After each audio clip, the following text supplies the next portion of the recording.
Hey everybody, welcome to the Dashboard Canteen, the podcast where we explore how data shapes the way we work, decide and grow. I'm your host, David Druckmann, and today we're diving into a topic that's transforming how organizations make decisions, the hidden cost of standing still. Joining me today is Jane Smith, Field Chief Data and AI Officer at ThoughtSpot, an upcoming leader in delivering modern business data solutions. At Shift, we know about reporting, and one of the main reasons why we're working with ThoughtSpot is their expertise with full natural language reporting. We're here to unpack what natural language reporting really means, why it's more important than ever, and what businesses need to discover when adopting it, and what businesses need to consider when adopting it. So, Jane, welcome. What if I told you that your biggest analytic expense isn't what you're spending, it's what you're not doing? Good morning, David. Thank you. It is wonderful to be on the podcast. If you told me that your biggest analytics expense is what you're not doing, I would absolutely believe you. I have long years of experience in this space. I'm a former chief data officer, former head of data at a range of huge companies, medium companies and small companies. And I feel like I've lived this cost of what you're not doing several times. So really looking forward to getting into it today with you. Thank you. So you mentioned that analytics is often seen as a cost center.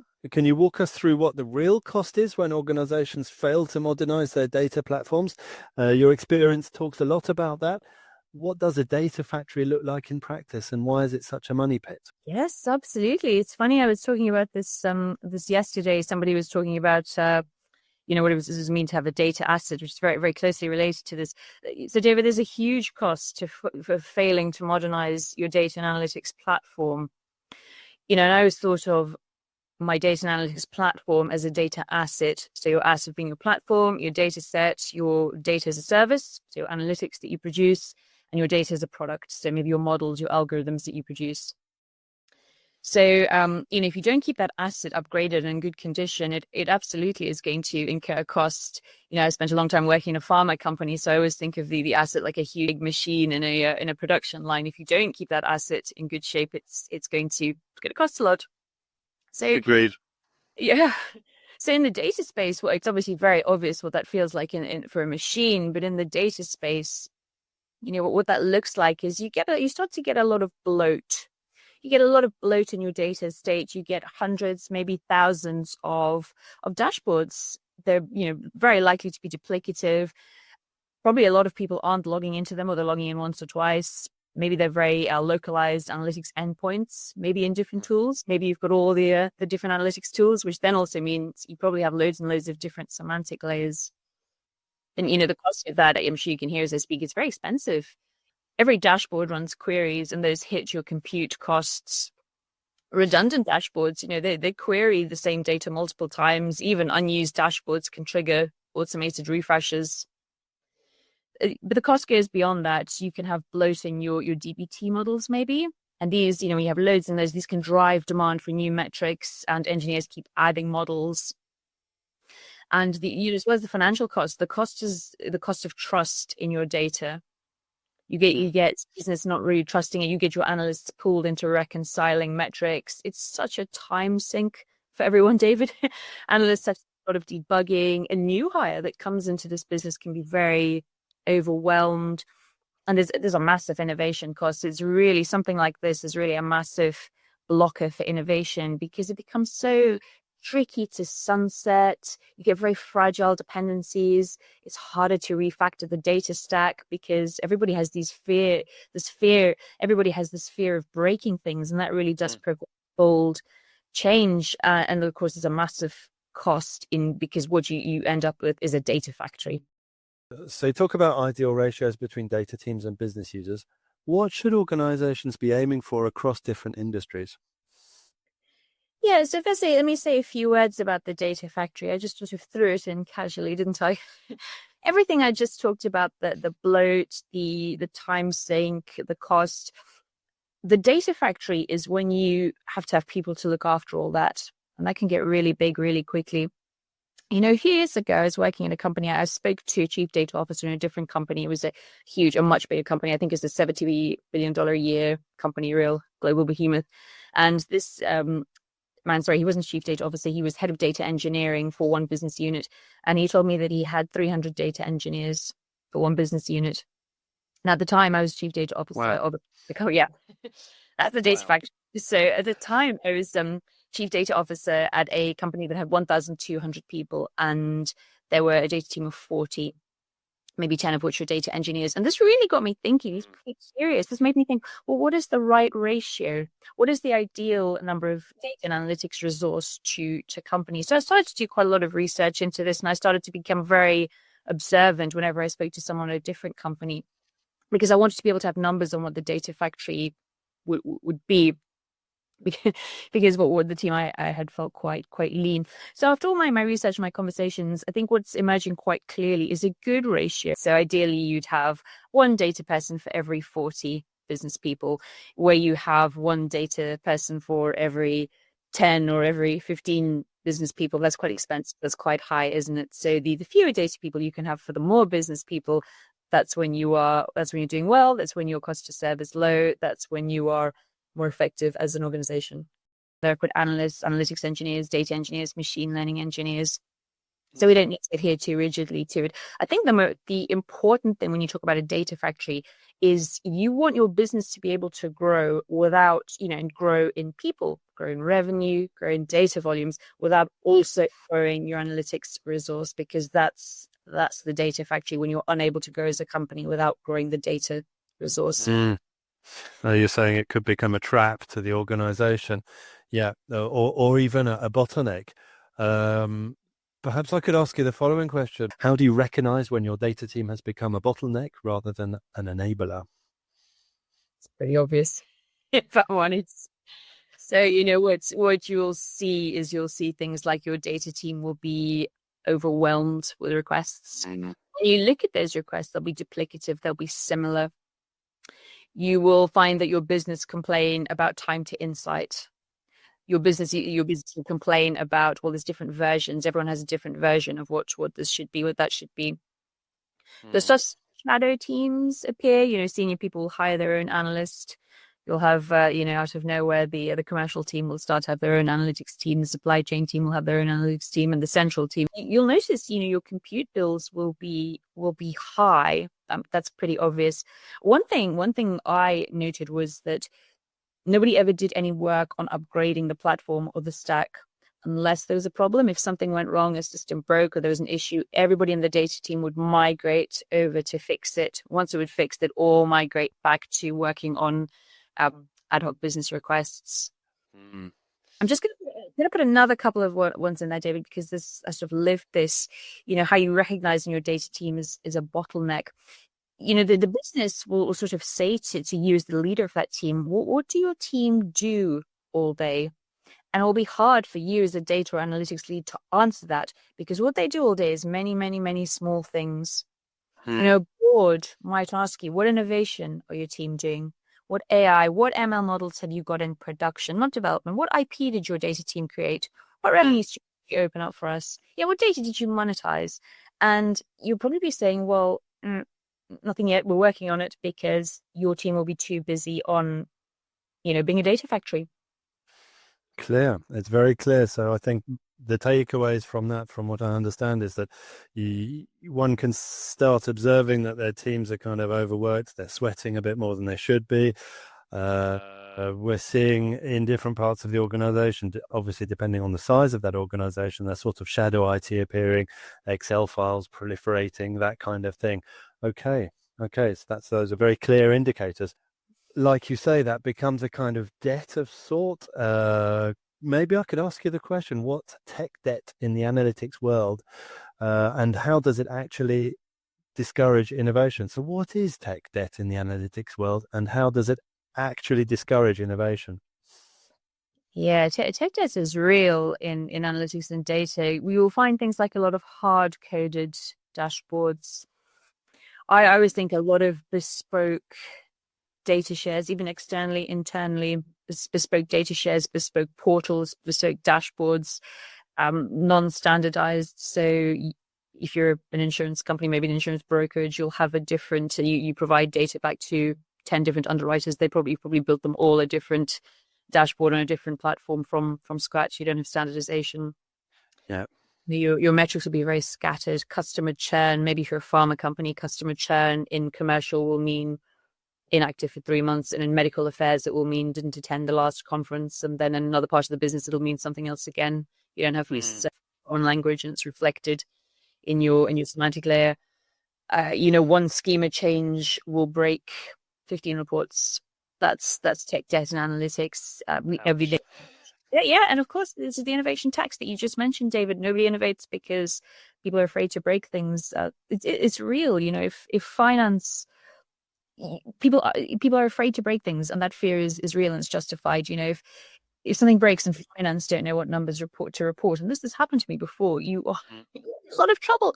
There's audit problems. You could be burning money on bad PPC investments if it's a digital business. Totally understand. Yeah.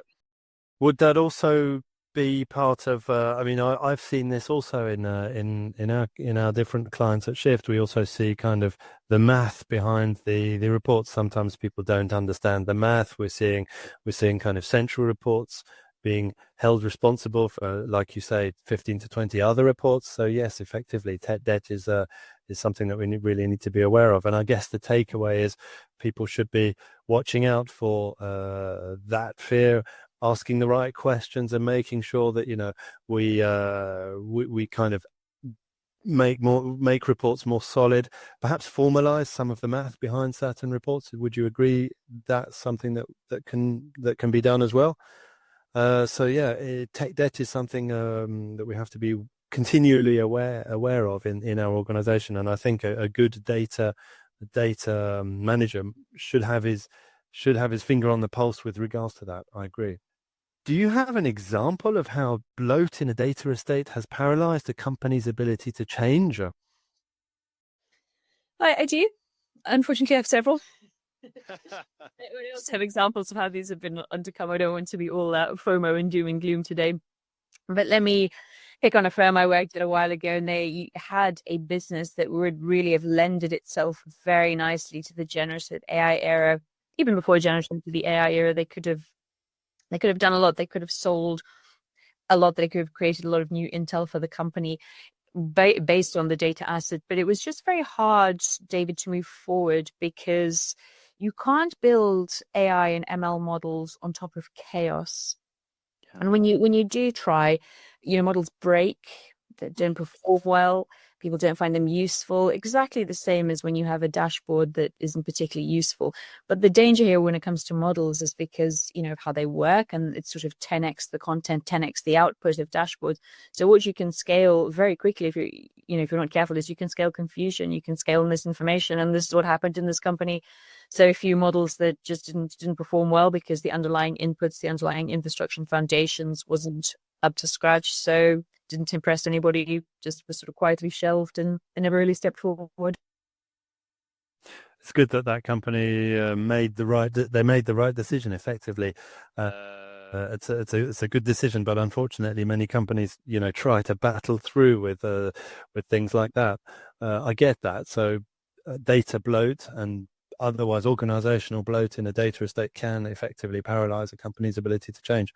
It's not a chance we can take. Sorry, David, cognizant I'm interrupting you there, but it's not the innovation tax is too high for any company now in the generative AI era. Businesses all around us are going to change. What our consumers of data expect, our consumers' expected data is changing massively. To block innovation because it's too hard is not a data team issue. It's a business issue. This is how in the AI era businesses are going to become defunct, redundant, left behind. Agreed. Yes. And I think some people are quite afraid of that. So I think that's something that we encourage. I think both you and I think we both agree that we must encourage our clients to really keep their finger on the pulse and attack that kind of tech debt and bloat so that they can keep moving, keep themselves mobile, especially in such a volatile market. I get that. Very, very, very important. We talk a lot about self-service in reporting, and I know that you at ThoughtSpot, you're very, very, very focused on the natural language type of solution. How do self-service analytic tools specifically address the cost of doing nothing? What they essentially do is they make data accessible and explorable by any business user.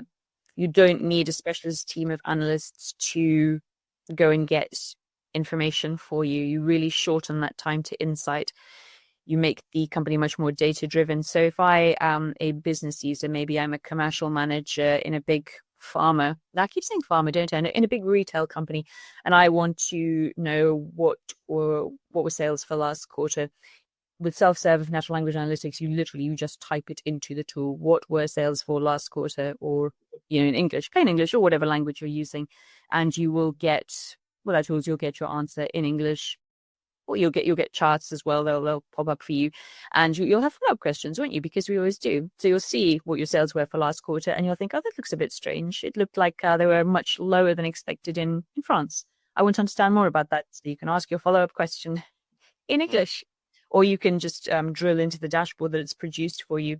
So you're shortening the time to insights. You're taking away the need for specialist resources. And what I find really useful is any business user can go into a meeting with their boss, with their board. And instead of having to have downloaded data, downloaded charts, screen grabs, they can just demo there and then find what they need there and then and show it to the board. So what you're doing, something like natural language analytics, is you are democratizing data into the organization. And then, those ratios we spoke about earlier, you can really bring those down, because you don't have to have a team in the middle to do all that for you. So you could get that very close. I think we said maybe an ideal ratio would be something like 1:20 to 1:40. You're getting much closer to 1:20. And some companies we even see 1:15. Wow, that's a very low ratio. Okay. So we're seeing a kind of change where data is moving really to the front of the decision making, and it's really moving towards where, like you say, somebody higher up in the organization can take directly data that they've analyzed using the self-service tool, using the natural language. They can analyze correct, pertinent data and really address that in the company, whilst reducing that ratio, which can be a paralyzing element. So that's so you're saying ThoughtSpot is precisely the kind of tool that can go against that kind of tech debt and help an organization become more mobile in the organization of today and the organization of tomorrow. Brilliant. Yeah, the problem was built to solve 12 years ago. Yeah. Brilliant. That's very, very interesting. So what is the return of investment calculation that convinces CFOs to invest in modernization? What can we do to motivate people to move away from the classic kind of the classic data team? What is that ROI calculation that could be a convincing factor? So, David, I'd love to give you one ROI calculation right now that we can all go and use, and that is standard and never changes, but not so. That's simple. So the way I think about it, and the way I've done this when I've worked at different businesses, is start by getting to the heart of what your business, or how your business makes money. What's really fundamental to how your business makes money, and start there. So if your business is a digital business, maybe it is buying holidays online, buying insurance online, buying whatever online. Something like the number of customers that go through your online journey and convert. So they go through the journey and they buy, essentially. So if you can show your CFO that if I get an increase in percentage to this number of users coming through the website and actually buying, that's going to be quite powerful. And that's the kind of thing you can do through data, through AI. If your business is maybe more traditional, maybe it's a very high volume consumer goods business, even a small percentage change, 2 to 3% of increased sales and volume is going to be material to that business. And increased insight, increased ability for people in the business to be able to find those pockets of opportunity, like when we discussed earlier about the commercial analyst wanting to know the sales figures, that is going to be highly compelling to your CFO. That is going to be highly compelling to your CFO to invest in modernization. Brilliant. Thank you. Very clear. Very, very clear. I think we're coming to the end of our first episode. However, before I let you go, Jane, do you have any actionable items that our listeners can take away? I do, David. I do have things that people can go and do today. And I have a lot of experience. I've worked in companies that are absolutely enormous, corporate behemoths, mid-caps, and teeny tiny tech firms. But I always come back to doing small things. I think working small rather than huge, big multi-year projects, all the value delivered at the end works well in the AI era. So I'm going to say two things. The first thing is what is the one question that if your business users could get answers to it today themselves, without going through a specialist team, without waiting a long time for it, would really make a difference to your business? Just think, what is that one question? And the second thing is, here's one stakeholder that you need to have a little chat to about this. Here's one person you could educate about this, that you could throw your ideas back and forth about this. So just do those today. Think about your one question, go and chat to your one stakeholder, and already you're starting to move forward. Brilliant. That's very clear. Very, very practical advice, and perfect for our clients who, as all of them are, perfect for all of our clients who are using reporting systems in whatever form they are today. Thank you. Thank you very much. So that's it for today's episode of the Dashboard Canteen. If you enjoyed the conversation, please subscribe, share with a colleague, and stay tuned. We'll be back soon with more stories from the front lines of data-driven business. Until then, stay curious, stay data savvy.